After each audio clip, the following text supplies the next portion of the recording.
the life of a CEO tends to be either a 3-act or a 5-act play. Mark Schneider was deep into the 3rd act, but if you look historically, the board has always given its CEOs time to turn around problems. And just remember, we hit a record high of Nestle over 125 francs per share just two plus years or so ago. So it isn't that long ago when Schneider was really seen as the man and doing a great job at Nestle. But of course, in the last couple of years, a couple of things have happened, both self-inflicted and also sector-wide. And I think the board have just run out of patience and decided now's the time for change. Get into that. A couple of mishaps just in recent months around earnings. So there was an earning disappointment weighing on the share price in the past year.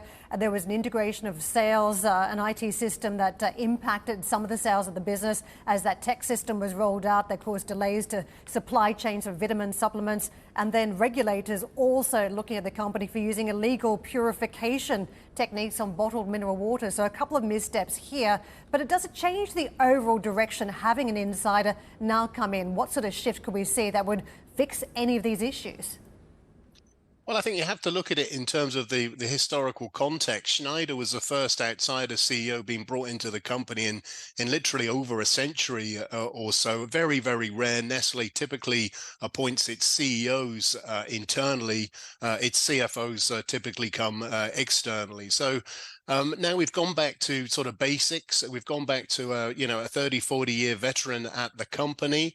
I think what you'll see is a company will come back to its midterm guidance is 4 to 6%.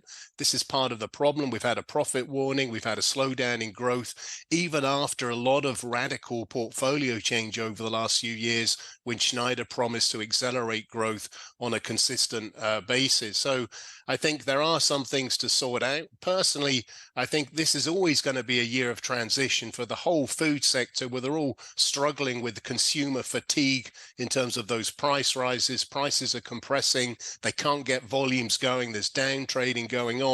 But as we saw, even with Q2, Nestle's volume has accelerated pretty dramatically, pretty strongly. It's that price component that really hurt them. So I think it will come good. Now, what will the new CEO do?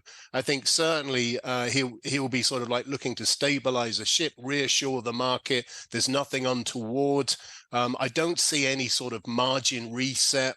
But certainly I think they will look more at the portfolio. Some of those businesses, traditional packaged food, unhealthy traditional packaged food, is literally going to go the way of the dodo.